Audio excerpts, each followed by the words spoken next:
एक महिला ने थूकने की कोशिश की लेकिन वह उसके अपने ही सीने पर गिर गया। वह बहुत शर्मिंदा हुई लेकिन उसने हिम्मत नहीं हारी क्योंकि वह $10,000 जीतने की चुनौती में थी। उसे बिना हाथ छोड़े एक क्रॉस को पकड़कर रखना था और केवल अपनी एड़ियों के सहारे एक छोटी सी लकड़ी की पट्टी पर संतुलन बनाना था। 5 मिनट के अंदर ही कोई भी सहज नहीं दिख रहा था। उन्होंने दोनों हाथों से क्रॉस को कसकर पकड़ रखा था और उनके पैर लकड़ी की एक संकरी पट्टी पर टिके थे जिससे उनके शरीर का लगभग पूरा भार उनके पैरों पर था।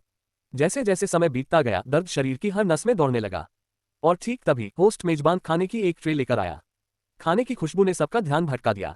नीली पैंट वाले लड़के की हिम्मत सबसे पहले टूटी। उसने तुरंत हार मान ली और खुशी खुशी खाने लगा। दूसरे भी अपनी भूख नहीं छिपा पा रहे थे। मिनट बीतते गए और मच्छरों का एक झुंड वहां आ गया।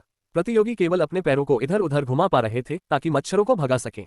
फिर होस्ट दोबारा आया, इस बार कोला और फ्राइड चिकन के साथ। डेविड की आंखें चमक उठीं। उसने जरा भी संकोच नहीं किया, उसने हार मान ली और खाने पर टूट पड़ा। उसके बाद एक एक करके और भी प्रतियोगी बाहर होते गए। जल्द ही केवल लिसा और माइक बचे थे। दोनों में से कोई भी हार मानने को तैयार नहीं था। उन्होंने 45 मिनट और संघर्ष किया, यहाँ तक कि दर्शक भी ऊँघने लगे थे। तभी होस्ट फिर से खाना लेकर लौटा, फ्राइड चिकन और पिज्जा।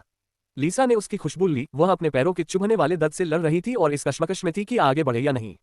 उसने माइक की ओर देखा और देखा कि वह उसे देखकर मुस्कुरा रहा है, यहाँ तक कि उसने उसे आंख भी मारी। लिसा का दिल जोरों से धड़कने लगा। वह तुरंत नीचे कूद गई और उसने $10,000 छोड़ दिए। और बस इसी तरह माइक ने प्रतियोगिता जीत ली। वह इतना उत्साहित था कि उसने स्प्लिट दोनों पैर फैलाकर बैठना भी कर दिखाया। अगर आप लिसा की जगह होते तो क्या आप भी वही फैसला लेते?